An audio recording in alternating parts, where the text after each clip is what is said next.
Hello friends, आज मैं आपको बताऊंगा कि जैम पे काम करते वक्त आपको कौन सी मिस्टेक्स का ध्यान रखना है। जो मिस्टेक्स हम कॉमनली करते हैं, मैं आपको बताऊंगा कि वो मिस्टेक आपको नहीं करनी है। वैसे तो बहुत नॉर्मल मिस्टेक्स है, बट ये कभी कभी आपको प्रॉब्लम्स में डाल सकती है।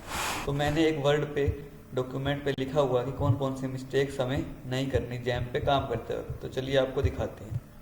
पहला है हमारा इंसिडेंट मैनेजमेंट ऑफ जैम।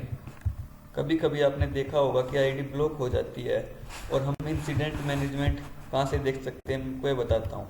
तो यहाँ पे जैसे कि जैम की विंडो क्लोज हो ओपन होगी तो आपको नीड हेल्प का ऑप्शन शो होगा। नीड हेल्प का ऑप्शन शो होने के बाद आपको रिपोर्ट एंड इंसिडेंट पे क्लिक करना है। रिपोर्ट एंड इंसिडेंट्स क्लिक करने के बाद आपको यहाँ पे ऐसा शो होगा और यहाँ पे सारे इंसिडेंट्स आपके साथ आ जाएंगे जो किसी ने रेज किए होंगे या जो आपने किसी के खिलाफ इंसिडेंट रेज किया होगा या किसी आप बायर ने आपके खिलाफ इंसिडेंट रेज किया होगा, तो वो सब यहीं पे मिलेंगे। तो आपको यहाँ पे क्लिक करके वो इंसिडेंट देखना है जो आपको रेज किया हुआ है। जैसे देखिए पेंडिंग में है। अगर आप इस चीज़ का कभी टाइम से रिप्लाई नहीं देगा तो सॉफ्टवेयर आपको बैन कर सकता है। यहाँ से आप रिप्लाई भी दे सकते हैं। इस चीज़ का रिस्पॉन्ड पे क्लिक करके आप रिप्लाई दे सकते हैं। एडमिन पे सेंड सबमिट करके यहाँ पे अपना मैसेज लिख के जो को भी आपका है, आपको क्यों नहीं कर पाए जिस भी चीज़ के लिए है। जैसे ये है non delivery of product service after placement, तो आप लिख सकते हैं कि आप क्यों नहीं डिलीवरी कर पाए। जो भी आपके खिलाफ इंसिडेंट रेज हुआ उसको सबमिट कर दें। वरना होता क्या, अगर आप करते नहीं हैं ऐसे ऐसे सबमिट, तो जैम आपका अकाउंट को लॉक कर देता है 30 डेज के लिए मिनिमम। आपके आईडी ब्लॉक कर देता है, उससे आप नया कैटलॉग नहीं बना पाते। तो कभी भी हमेशा ध्यान रखें, अपना डे टू डे चेक करते रहें यहाँ पे आके। जैसे ये है इंसिडेंट मेरे खिलाफ है पेंडिंग, तो अब मैं इसका रिप्लाई दूंगा non delivery of product service after placement of contract for direct purchase and L1 purchase. तो आपको हमेशा ध्यान देना है कि ये ना हो, कभी भी ऐसा ना हो। आपको ध्यान देते रहना है इस पे। चलिए अब हमारा दूसरे पॉइंट पे आते हैं हम। दूसरा पॉइंट है stock update time to time. कभी कभी क्या होता है, जैसे कि आप अपना स्टॉक जो कर देते हो अपडेट, वो 60 डेज के बाद फ्लैग हो जाता है। आपको 60 डेज के बाद उसको दोबारा करना होता है, वरना जैम क्या करता है ऐसे कर देता है। ये जैसे आ रहा है ना, रिजेक्शन हो जाता है। आपको स्टॉक अपडेट करना होता है अपना। फॉर एग्जाम्पल आप ये देखिए, यहाँ पे मैंने ऑर्डर किए हुए हैं, ये आ गया the stock has been marked invalid. GeM इसको इनवैलिड मार्क कर देता है अब तो 60 डेज के बाद। ये दिखा गया ना स्टॉक एक्सपायर्ड। तो ऐसे में आपको क्या करना है कि आपको इस पर क्लिक करना है, व्यू प्रोडक्ट पे जाना है, अपने प्रोडक्ट की डिटेल्स ओपन हो जाएगी और उसमें कुछ भी एक्टिविटी करनी है आपको। जैसे फॉर एग्जांपल मान लीजिए आपकी दिल्ली स्टेट है, आप हरियाणा भी ऐड कर दें। नहीं, अगर ये नहीं कर सकते तो आपको जैसे ये स्टॉक है 1000 है तो इसको बढ़ा के 1200 कर दें। और ये एक्टिविटी करने के बाद आप यहाँ पे कैप्चर डाल दें। तो इससे क्या होगा कि जैम सॉफ्टवेयर ने आपका स्टॉक इनवैलिड मार्क किया हुआ वो ठीक हो जाएगा। इसको ऐसे करके आप अपडेट स्टॉक कर दें। एक सेकेंड,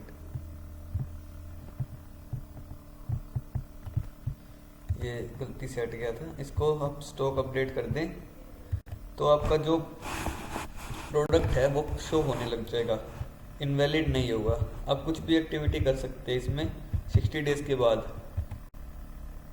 ये देखिए अभी आप यहाँ पे स्टॉक अपडेट हो जाएगा। देखिए स्टॉक अपडेटेड सक्सेसफुली। ये देखिए पहले यहाँ पे लिखा हुआ था ना कि स्टॉक मार्क इनवैलिड, अब हो गया पब्लिश्ड। अब देखिए प्रोडक्ट स्टेटस में पहले यहाँ पे क्या लिखा हुआ था कि stock has been marked invalid, अब ये ठीक हो गया है। ऐसे आपको करते रहना अपने 60 डेज के बाद, वरना जैम आपके स्टॉक को इनवैलिड मार्क कर देगा। अब चलिए 3 पॉइंट पे चलते हैं। Invoice verification verify your invoice after generation of dispatch slip. तो होता क्या है, जब आपकी इनवॉइस बन जाती है उसके बाद आपको एक डिस्पैच स्लिप करनी होती है। आपको अगर पूरा प्रोसेस जानना है इनवॉइस कैसे जनरेट करते हैं तो आप मेरे को कमेंट में बताएं, मैं उसके ऊपर भी वीडियो बना दूंगा। बट इसमें होता क्या है, जैसे देखिए जैम पे जब भी जाते हैं आपके ऑर्डर हो जाते हैं, तो ऑर्डर्स होने के बाद ये देखिए मैं आपको दिखाता हूँ।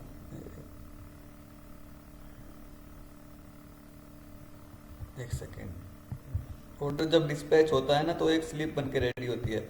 अब जैसे भी अपने व्यू डिटेल्स पे जाएं, व्यू डिटेल्स के बाद जाने के बाद आपको यहाँ पे 3 ऑप्शन आएंगे, product wise, consignee wise, shipment wise. आप शिपमेंट वाइज पे क्लिक कर दें। और नीचे जाने के बाद डाउनलोड करें डिस्पैच स्लिप, और इसको ओपन करके आपके नंबर पे एक OTP आएगा और उसको क्लिक OTP भर के आप इसको अपडेट कर दें। तो ये अपडेट करेंगे तो आपको कोई प्रॉब्लम नहीं होगी, इसको भी अपडेट करना होता है। और ये हमेशा ध्यान रखें जो डिलीवरी का पीरियड होता है उसी में इसको करना होता है, उसके बाद ये नहीं हो पाती इनवॉइस जनरेट। अगर आपको पूरी वीडियो जाननी है इनवॉइस जनरेशन की तो आप मेरे को कमेंट करके बताएं, मैं आपके लिए नई वीडियो भी बना सकता हूँ आप कैसे इनवॉइस जनरेट कर सकते हैं। 4th पॉइंट पे चलते हैं हमारे, update your delivery details for हासिल फ्री CRAC जनरेशन।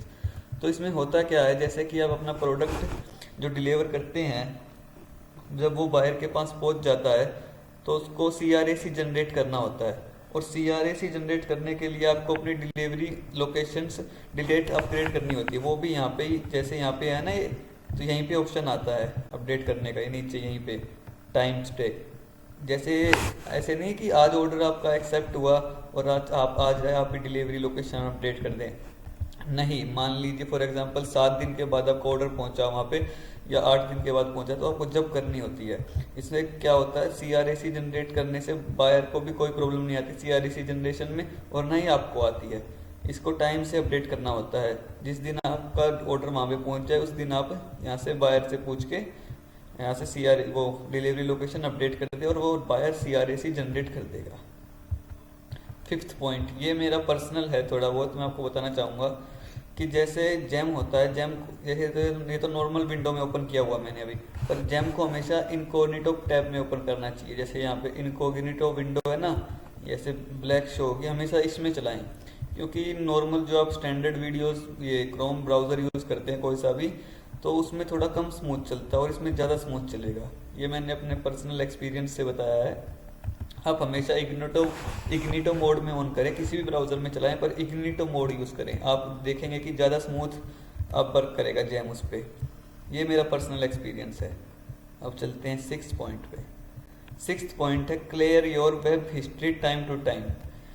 तो ऐसे में क्या होता है कि जैसे कि आप जैम पे वर्क करते रहते हैं तो आपकी वो जैम सॉफ्टवेयर ऑटोमेटिकली कैच जो होती है उसको स्टोर करते रखता है, सेव करके रखता है। तो आपको हमेशा ध्यान रखना, आपको टाइम टू टाइम अपनी सारी हिस्ट्रीज क्लियर करनी है।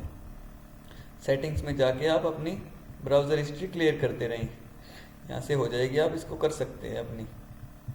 क्योंकि अगर क्या होता है, कभी कभी आप जब जैम पे वर्क करते हैं तो एरर शो होने लग जाता है और ये ID लिखे आ जाता है सर्विस नॉट अवेलेबल, या फिर और सेलर्स की तो ID खुल रही होती है पर आपकी नहीं खुल रही होती, वो इसीलिए प्रॉब्लम आती है कभी कभी। तो आप टाइम टू टाइम अपनी कैचेस और हिस्ट्री को क्लियर करते रहें वेब की, उससे आपका प्रॉब्लम ठीक नहीं होगा, वरना आपको ऐसे ही दिक्कत आती रहेगी। आप हमेशा अपनी वेब पे हिस्ट्री क्लियर करते रहें। और कभी कभी क्या होता है, जैसे कि आप ऑर्डर करते रहते हैं तो सर्विस नॉट अवेलेबल लिखा जाता है, वो इसी वजह से आता है। उसको छोड़े नहीं, कोई सब कभी कभी कोई क्या करता है कि उसको वहीं पे छोड़ देता है, आपको छोड़ना नहीं है, उसको रिफ्रेश करना है 10 मिनट 5 मिनट बाद वो शो हो जाएगा, उसको वहीं पे नहीं छोड़ना है। 7th पॉइंट पे चलते हैं। 7th पॉइंट हमेशा हमारा है accept your orders in given time period. जैसे आपको कोई ऑर्डर मिलता है तो उसको एक्सेप्ट करने के लिए आपके पास 72 आवर्स होते हैं, आपको 72 आवर्स में वो एक्सेप्ट करना होता है, और वो एक्सेप्ट नहीं करते हो आप तो आपके खिलाफ इंसिडेंट रेज हो जाता है और ऑर्डर कैंसिल हो जाता है। और अगर एक्सेप्ट नहीं करते हो तो आप कभी कभी बायर उसको दोबारा ऑर्डर भी नहीं कर पाएगा आपके पास, तो उससे आपका एक ऑर्डर का नुकसान भी हो जाएगा और इंसिडेंट भी रेज हो जाएगा। और इंसिडेंट रेज होने के बाद आपका अकाउंट भी ब्लॉक हो सकता है अगर आपने टाइम पे रिप्लाई नहीं दिया तो इससे बचने के लिए आप हमेशा टाइम से ऑर्डर एक्सेप्ट करें। और जब ऑर्डर आता है तो आपके वेरीफाई मोबाइल नंबर पे मैसेज भी आता है और आपके जीमेल पे भी मैसेज आता है। तो हमेशा ध्यान रखें, आप अपना ऑर्डर टाइम से ही एक्सेप्ट करें, ऑर्डर्स में जाके अपना ऑर्डर टाइम से एक्सेप्ट करें, 72 आवर्स के अंदर ही एक्सेप्ट कर ले अपना ऑर्डर। तो थैंक यू, इसी वीडियो में इतना ही। अगर आपको कोई और जानकारी चाहिए तो आप मेरे को कमेंट में बताएं, मैं और